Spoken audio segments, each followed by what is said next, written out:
Hi there guys, it's Celine. Today is Monday, the 18th of October 2021, and I will probably be doing mostly a Tummo practice update at this point, because I've got intel and things have happened, So again, it's always like that, and it tends to be a bit overwhelming often at times. At the moment, not so much overwhelming as I would say things are falling into place, things are becoming easier to live with somehow, which is kind of interesting by itself. So I got my cup of joe, little second instant cup of joe here. I hope you are, as well as you can do at this point. I am sitting in the glorious sunshine inside my house with my sliding door wide open, and it's really nice to be catching some more sunlight before actually the darkness of winter gets here. And you never know, because it can be like this in December still. So we were talking, we've done a bit of mushroom hunting over the weekend, husband and I, in the forest. I've actually done me a first session of mushroom drying, so boletes, penny buns, that I've harvested in the forest in the wild and dried in my oven, that is at 50 degrees centigrade, and that's worked really well. It turns out that if you put the oven on in a surrounding sort of a low heat like that, with the oven door open for a couple of hours, then turn the whole thing off, leave the shrooms in, and then the next day turn it on again and do another run of a couple of hours. That way the mushrooms will actually dry really well. So I have been doing a lot of thinking. I'm seeing again for the, I think, third or fourth time, fourth year in succession, that the moon phase is actually really relevant to these two types of mushrooms that I either use or enjoy very much, which is the porcinis, the typical bolete types. There's several types that I can use, of which the porcini are the normally the sturdiest, toughest ones that you can also buy in the shop in a dried form. Those I, especially for the porcini type of the series of boletes, I really have to sort of wait for the actual full moon to happen, which will be in 2 days' time, the 20th, over here, Wednesday, that is. And so by next weekend, there should be plenty in my areas where I normally go to harvest or to look at them even. So that's the one type of mushroom that I'm after. The other type of mushroom that I'm really interested in knowing how they are doing from a different viewpoint altogether is the fly agaric, the Amanita muscaria mushroom, which is a mushroom I have sort of interacted with on a vibrational level a lot. They're friends of mine. I don't, so far I haven't done any drinking of tea with Amanita muscaria in, because you really need to know what it is that you're doing with that. I have found somebody on YouTube also who's got their own website by now. They publish videos as well about how to work with Amanita muscaria, and I have I'm considering doing a tea at one point and seeing what happens. But you have to really microdose muscaria. It's just a little is really enough, and it's a very special kind of a shamanic practice, absolutely. So I'm not in a hurry with that, really, not at all. So, but the boletes is a completely different story. That goes into my dinner, and we really enjoy having fresh mushrooms and dried mushrooms all through the year, really. So from our own wild harvest, I mean, It's amazing. It's really part of my life. So that's been happening. I have been wondering, not all mushrooms react to the moon phase as obviously as these two. And a lot has to do also with how wet and or how cool it is, how cool it goes, how cold it gets really through the night, in the nighttime where you are. That has a lot to do with how soon the mushrooms are gonna come out, and so on and so forth. I was interested also in the link with the moon for these two types of mushrooms, in terms of what it really means for my Tummo practice. And you tend to think, what has that got to do with anything? It has to do with it because it's a reproductive cycle for the mushrooms, and so it wouldn't be too far of a leap really to suggest that there is because the reproductive cycles for animals and humans as well are really linked to their Shakti energy, which becomes Tummo if you practice Tummo, right? So you become much more aware of all those types of energy fields, and the fact that the cycle reacts to the moon means that there's actually proof for those two types of mushrooms anyway, that that there's a link, a vibrational link between the Shakti in the earth energy, and the moon. Not that you would need proof necessarily. I mean, if you are into that kind of stuff, you will probably not need proof at all. But I still felt like, okay, but the fact that the boletes and the muscarias are coming out every month, every year in this area, it is really visible, really obvious that when you first need to have a full moon, or a proper waxing moon, and then the shrooms are coming, those types. And I feel like it is of interest because those two mushrooms are types that are important for different reasons to people, and the lunar cycle is important to people. And it's like, of all the types of mushrooms that are out there, there's lots that don't really respond as closely to the moon phase, and so on and so forth. Anyway, I'm going on about mushrooms here because it's on my mind. It's not really what I want to talk about because, well, it's been a really, I suppose, stressful and or full set of months over the past, ever since the summer really. Before the summer it wasn't really any easier at all. So if I'm, a bit slower than usual and a bit more confused than usual, that's why. Because I basically need to figure a lot of stuff out still. And I've done a lot of figuring out that I didn't know was coming my way at all. I have had chances to figure out things that have to do with my past and with the past of my the people that I my family and so on, and what people tend to call generational trauma has been a huge issue in my life over the past month or so, month and a half. And I tend to, at the best of times, be a bit obsessive compulsive about things. At the moment it's just been off the chart really, not so much in terms of obsessiveness as in how much impact things have had, realizations and ideas and thoughts and perspectives have just impacted me hugely.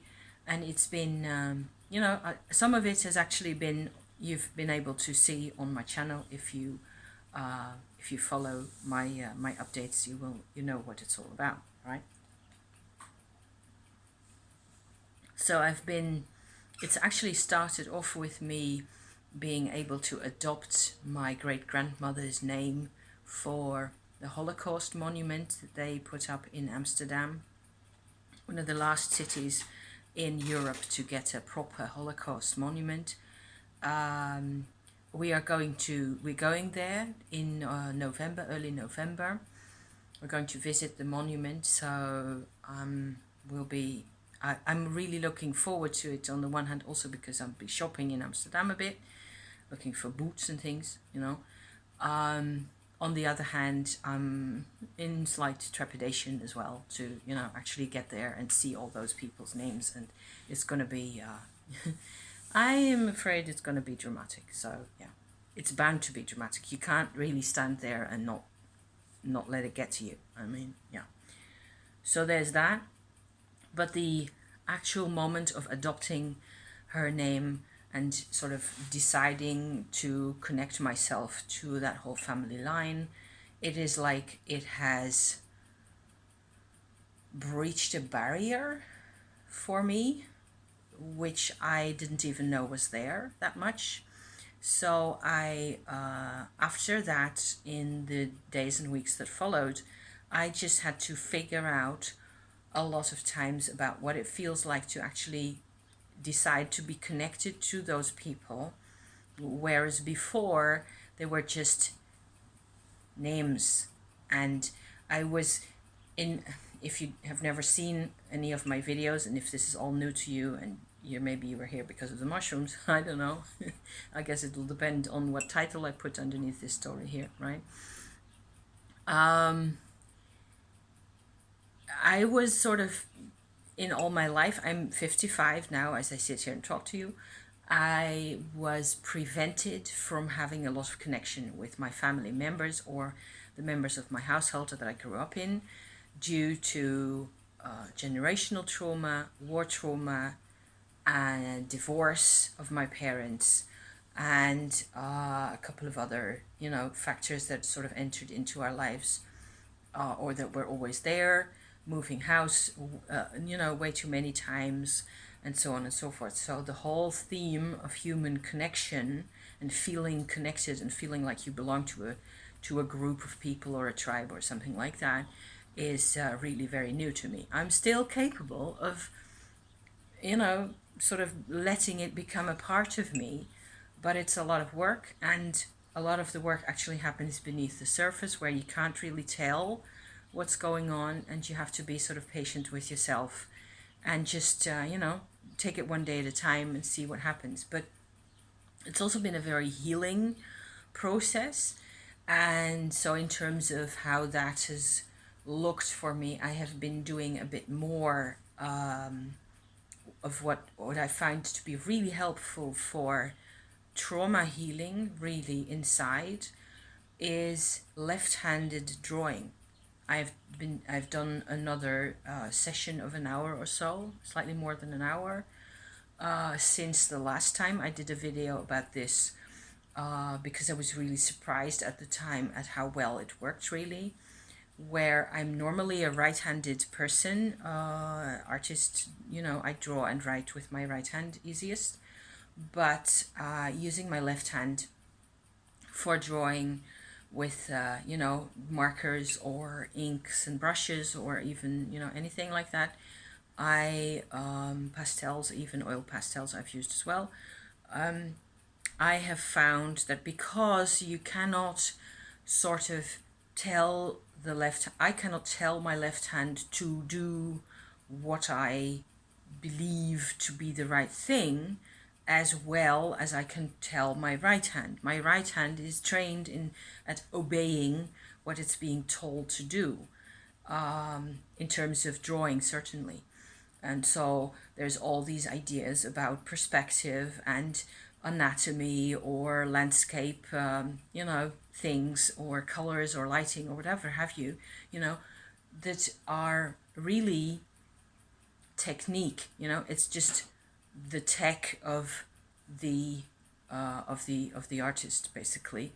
And I don't regret knowing that stuff or using it at all. It's just that I need to be able to access a completely different side of me, And when it comes to personal expression, left-hand drawing just works beautifully for me.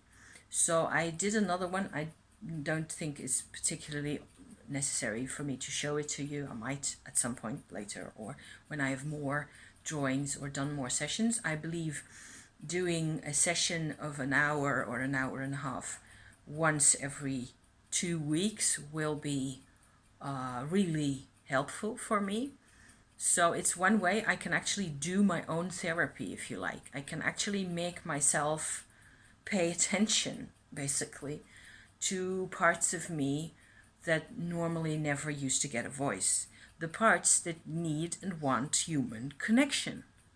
So there, So there's a whole story about that, about which I'm still trying to figure out, and I'm still trying to put it all together. And so that is my introduction. Am I 20 minutes? Nearly. 20 minutes in, I just sort of felt like I needed to bring in a couple more of these types of subjects, because it's been really helpful, and they've been activities that are not Tummo.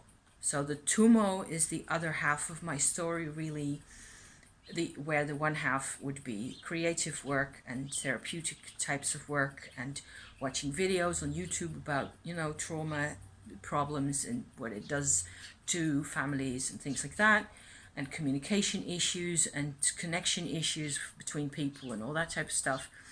My life is full of all sorts of other types of things, and just like everybody else. However, the Tummo tends to be the most exotic and hard to explain part of my life, really. So hence the lengthy introduction. So that's nearly lukewarm by now, my instant coffee. I have been wondering a great deal whether what I should do. Hang on a second. Because that was my bread. My bread is done that I baked. So yeah. The Tummo. Okay. I have done a number of introduction sort of type retellings of stories. I've been wondering recently a great deal how much to share, how much to continue sharing here about my Tummo practice and how it's working out. Because there have been moments where it's not something you can call overwhelm anymore even. So it's been huge. It has been mind-blowing. I've said this a couple of times already. And where I was always a firm believer that you should be able to find the information you need somewhere. So if I have information that somebody out in the internet or out in the world actually wants or needs, I should share it if possible.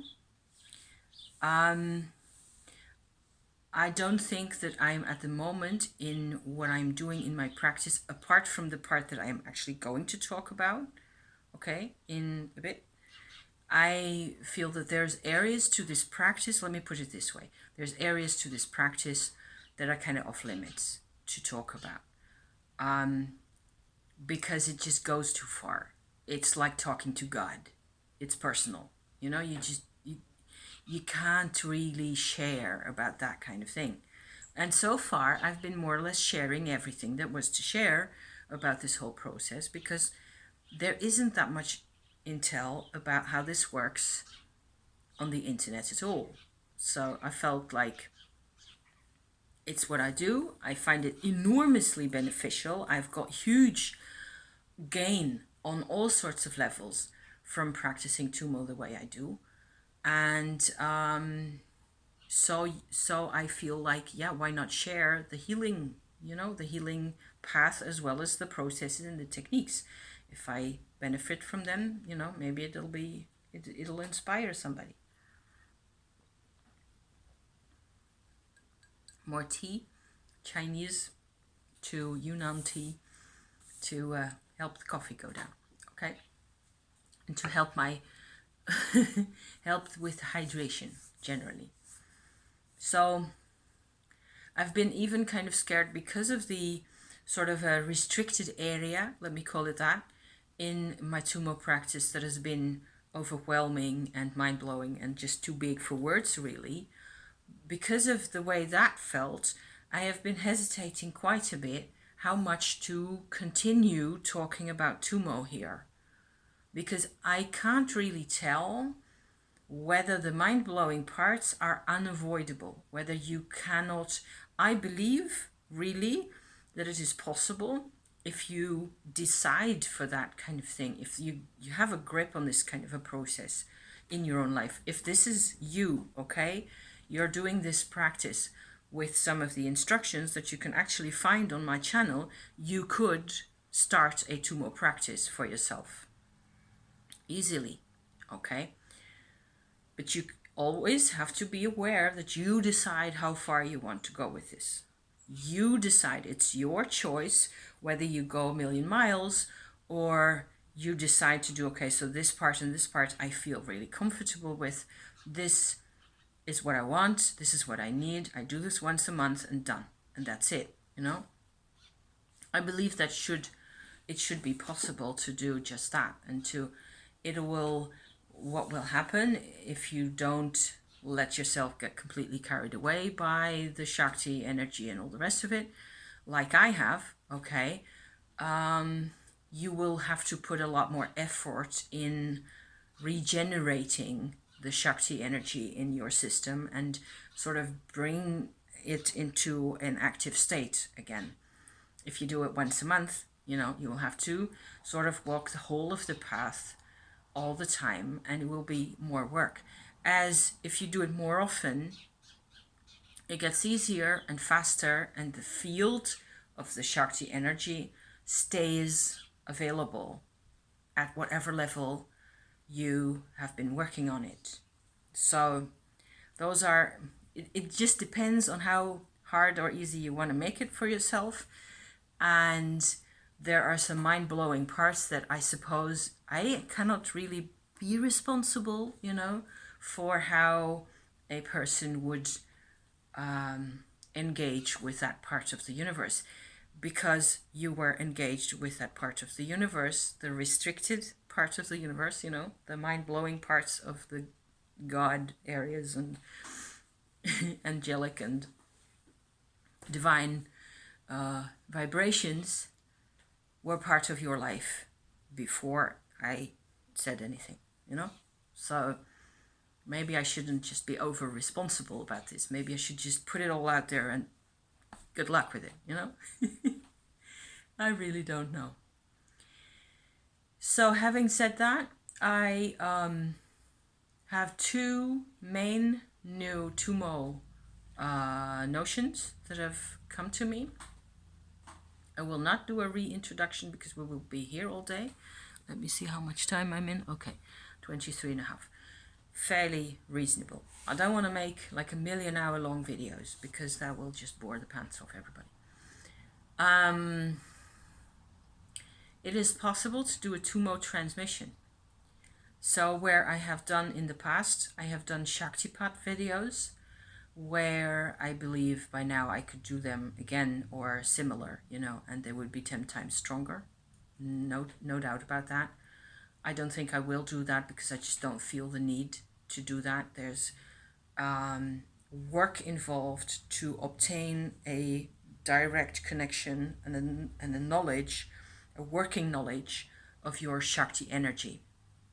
You just have to figure that stuff out anyway. And there's Shaktipat videos by other people as well, which you can use. And so Shaktipat, okay, is a transmission where a person, a practitioner's Shakti field, Shakti energy, their own, can actually sort of talk to another person's Shakti energy and ask it to manifest itself. So ask its Kundalini, his or her Kundalini energy to make itself known in the body, in the person. And you can actually do Shaktipat, which is an official Indian term, for the transmission, the way of getting the other person's Shakti to make itself known, to make itself available even. There's ways of doing that on a microscopic level. So, for example, if somebody has got, let's use an easy example here. If somebody is not feeling too good because they have toxins issues, okay? Because, for example, they had the flu and they have a hard time getting rid of the toxins. You can actually do Shaktipat to that person if you know them really well. Your partner, for example, that would be the easiest person to have, somebody to have that you have a really close connection with, also physically, or at least vibrationally. You can sort of send in the message of the Shaktipat to really precise areas. So, for example, to the kidneys and the other belly organs, to stimulate them and help the whole of the system. I've done this with my husband when he had his COVID vaccines, both times. So it's just so as to help him get rid of the toxins from the vaccine in a way that was easier and quicker. So that's one way of going about that. I knew about the Shaktipat. I've known about this for years. Really, I didn't really know how it worked until I started doing a few of those myself. I made a couple of videos that are on my channel in a separate playlist even, where I use different types of music to see what kind of a vibe you get, because you can actually get a different type of a vibe in the Shaktipat as well, depending on what kind of music is in the background. Not all types of music will work, of course, or at least not for me. I have used, I think I made 8 different videos at one point with different types of music. So yeah. I was wondering to a large extent whether it would be possible to do a Tummo transmission, so where the field from where the energy in the Kundalini energy has started to really significantly transform in the Dantians, which is a Chinese concept, which is why Tummo is so specific to Tibet, really, is because they needed this practice to get their body heat, keep their body heat up sufficiently to live at those high altitudes. And they used knowledge from China, which is about the Dantians, and knowledge from India, which is about the Shakti. Okay, the Shakti goes into the Dantians, and there's 3 Dantians in the body, in the underbelly, in the lower heart area, and in the middle of the head, and each has a different function and wavelength. And in the end, if you really go through all that work, you will still be able to distinguish between the vibrations of each Tummo field. I just call them Tummo 1, 2, and 3, basically, and there will be cooperating inside your body, all 3 of them, at some point or other. For me, it's actually only been really recently that I got enough of my 3rd Tummo field up here activated, this Dantian. It's all about this. So Dantians are not chakras. They are connected to chakras, but where chakras are sort of pointed towards the outside, and they're about manifesting and sharing and communicating energies from us towards the outside, to the front or the back or in the hands or the feet or whatever have you. Okay, Dantians are nothing like that. They are horizontal levels of where we are built in such a way that there's a part of us that sits underneath the first Dantian, a part of us sits from the levels of the first to the second Dantian, like so, and another goes from the second to the third, so like bubbles sitting on top of each other, like so. And each bubble means a different level of Shakti, a different level of basic earth energy, coming up through your system, like so. If you activate those Dantians, the whole thing becomes much more alive, and the energy becomes a lot more available for specific controlled use in the way that you want to use it. Okay, so this is the more or less the general idea behind my Tummo practice. Body heat being a pleasant but not really quintessential result of my practice. Certainly, it wasn't why I got into this. I have been wondering, because I noticed that you can communicate from your Shakti field to another person's Shakti field, okay, through the Shaktipat. I was wondering whether the same thing would happen with the Dantian. And it turns out that I've tried this on my husband, and he actually really felt this. So that's interesting for people who want this stuff, but don't really have, like my husband, don't have the time or the oomph left in their lives, really, next to the day job they have, to, or whatever else, very busy lives and activities that they have. They still want to benefit from this type of energy. They still want to be able to feel it to some extent, and also harmonize with the partner in the house who's actually doing this stuff, in our case, how would I get him to, I cannot make him meditate for a year on end, like I've done. I've spent nearly every day in the morning or parts of the night or evening or whatever it is. I suppose I spend 2.5, 3 hours in a state of some type of Tummo activation every 24 hours for the past year. As soon as I sort of got figured out what it was that I was doing with all this. So that's a lot of work, and it takes a lot of focus, and it takes a lot of to do it by yourself. But it's actually possible. You can talk to the Dantian as well. I can have my lower Dantian talk to his and show him in a way, this is what you can do. And the Dantian responds because it knows what it's supposed to do with this information, if you want to call it that. So I was really impressed and super relieved that I didn't have to sit there and wait for him to get the idea, More or less is what I was thinking beforehand. So the other thing, I have been working on my third Dantian by now. So it is still very possible in the Tummo work to proceed upwards, to proceed out here and have all sorts of crazy restricted experiences, without actually having what I would tend to call full Dantian activation, either here or here. You need the first Dantian to be properly active, and a certain level, a 40%, I don't know, I'm just saying, you can't measure that kind of stuff, kind of level of activation. There has to be some activation, and a bit more than the first little glimmer, But full activation is another story.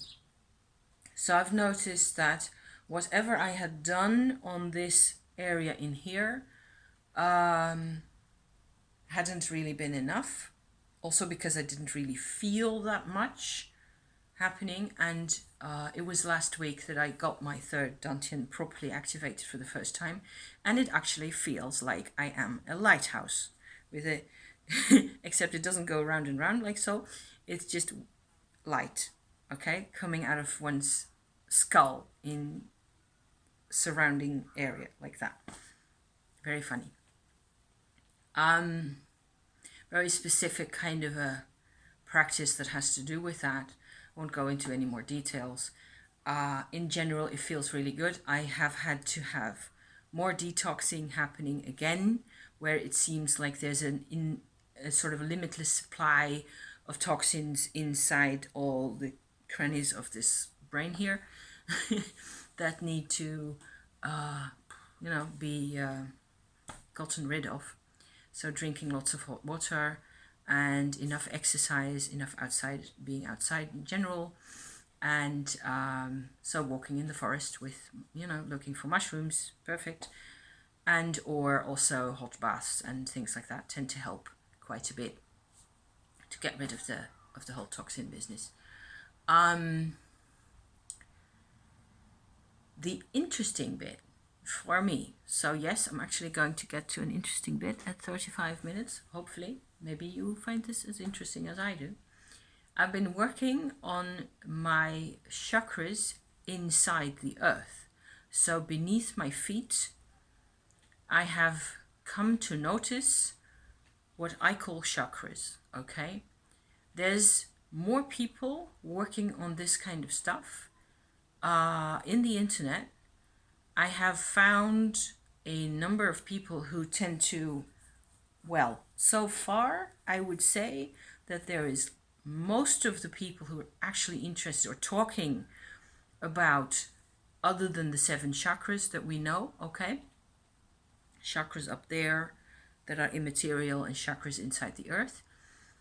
Most of those people, nearly everybody so far, seems to have copy-pasted the same bits of text or the same bits of information from some unknown source into their own things, because they weren't really working on earth chakras, okay? Another good one to Google is subpersonal, S-U-B, personal chakras. That's where I actually found some divergence, some other types of approaches. I still have to go to the computer and do a bit more actual, digging. And but I did find some stuff that I thought was actually worth looking at. A couple of people who are actually not saying the same thing that everybody else is saying, okay? So that's something that I would really recommend if you're, interested in this type of thing, is Google it and then find how many more people are saying literally the same bits of text. 3.5 sentences that are obviously copy-pasted from somewhere. Okay, so of course I have to sort of wait with this whole research thing that I really want to do until I have more of a notion of what my earth chakras are really doing. So far, what I'm familiar with, okay, is my earth star, what I call my earth star chakra, which sits right beneath my feet in the earth, okay? It's a really important portal or passage point of Shakti energy. And what I've done in the past 5, 6, 7 years or so, a lot of times, is use a white light meditation, which is a completely different kettle of fish, from as far as high up as I can, sort of an impersonal white light vibration that I ask to come into my field or my aura to help, clear out all sorts of bad stuff or old karmic stuff or what have you, or even just day-to-day grind gray fluff and stuff, stuff like that. All that can be gotten rid of using a white light meditation. I have asked the white light to sort of help clear out my earth star. On and on and on. I've done that maybe, dozens of times over the years. Not really recently, because I don't need to do it anymore that often. I think maybe the last times that I did this really regularly will be at least 3 to 4 years ago. But before that, for a period of at least 5 or 6 years, I actually did this nearly, once a month or so at least, where the white light, the impersonal white vibration, goes into the area that you're sort of asking it to look at, and it pulls out whatever is there that just, prevents your natural energies from traveling through, really. So this is an interesting bit if you're into this type of thing, to get the Earth Star chakra to actually become a lot more awake and available to you. If you want to connect with your Earth Star, if you want to know what it feels like, what it does, more can be said, and I certainly also could do a lot more work with it now that I have gotten into this whole Earth chakra plural kind of a line, kind of an idea, where what I felt so far and what I found is that there is one major chakra type center or portal sitting well below the Earth Star, of a similar nature to the Earth Star, or similar size, if you like, and importance and effect that it has, or power level that it has. Yes, that's more or less what I want. To the Earth Star, okay? And there's no real sense in talking about distances or in whether it's 100 feet or 50 feet below your feet. Doesn't really matter that much. What I would tend to think is that there's, what I felt, let me put it this way, is I noticed this bigger chakra, and then I noticed in between the two of them, at 1/3 down from my Earth Star, I noticed a smaller chakra, kind of a portal or transformation level, and then a larger distance, where it took me a while to go back and forth, and then to realize that there was actually a third small center there as well. So I've gained 3 new Earth chakras for myself. I was actually told by my field and my energy that I was using several times to not go beyond the deepest, larger chakra level, because somehow I wasn't supposed to. The reason why and how this worked really for me is that the reason I was doing this or investigating this is that I felt that my Tummo energy often still has enormous power up from my Dantian, up through my body into, all sorts of areas of my person, even out towards my aura fields and all that. But its vibration can be, it's like my body, my joints and my muscles and my tendons and, all the parts of me that need to be, hinging and mobile and flexible, get left behind.